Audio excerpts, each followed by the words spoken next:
નમસ્કાર, આપ જોઈ રહ્યા છો જેકેએસ ન્યૂઝ ગુજરાતી। વાત કરીએ લોકસભા ચૂંટણીનું આજે પરિણામ જાહેર થયું છે, જે અંતર્ગત જૂનાગઢ લોકસભા બેઠક પર ભાજપના ઉમેદવાર રાજેશ ચુડાસમાની સતત ત્રીજી વખત જીત હાંસલ થઈ છે।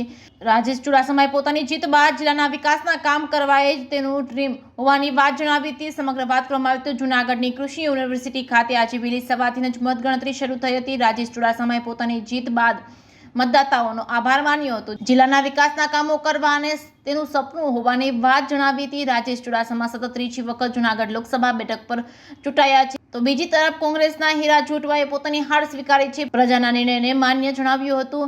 ઉપરાંત હારની સમીક્ષા કરીશું તે વાત પણ તેઓએ જણાવી હતી। આગામી દિવસોમાં પ્રજાના કામ કરતા રહીશું તેવી વાત હીરાભાઈ જોટવાએ જણાવી છે। જૂનાગઢ લોકસભા બેઠક પર કુલ 10,57,000 મતમાંથી ભાજપના ઉમેદવાર રાજેશ ચુડાસમાએ 5,78,516 મત જીત્યા છે, ત્યારે કોંગ્રેસના ઉમેદવાર 4,44,156 મત મેળવેલ છે। ભાજપના ઉમેદવાર રાજેશ ચુડાસમાએ 1,34,260 મતથી જીત મેળવી છે। નોટાને 13,434 મત મળ્યા હતા। લોકસભા બેઠક પર સોરઠની અતિ મહત્વની બેઠક માનવામાં આવે છે, ત્યારે ભાજપે ફરી અહીં ભગવો લહેરાવતા કોંગ્રેસની હાથ ફરી નિરાશા સાંપડી હતી। જેકેએસ ન્યૂઝ ગુજરાતી સાથે રાજુ પંડ્યા, કેશોદ। હરીભાઈ, હા, આજરોજ જુનાગઢ પાર્લામેન્ટનું જુનાગઢ ખાતે મતગણતરી થઈ। એમાં અમને હારનો સામનો કરવો પડ્યો, જે શિરોમાન્ય છે અને લોકોનો ચુકાદો છે। હંમેશને માટે લોકશાહીમાં શિરોમાન્ય હોય છે।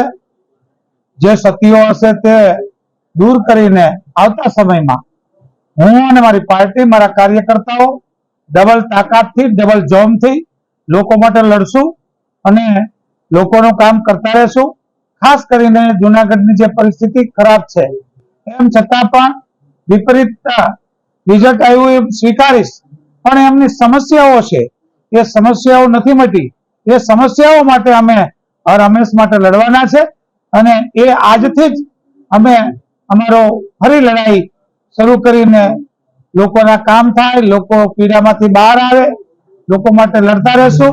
અને આજનો જે ચુકાદો છે એ ક્યાંય અમારી સતી હોય એને લીધે લોક ચુકાદો છે શિરોમાન્ય ગણીએ છીએ।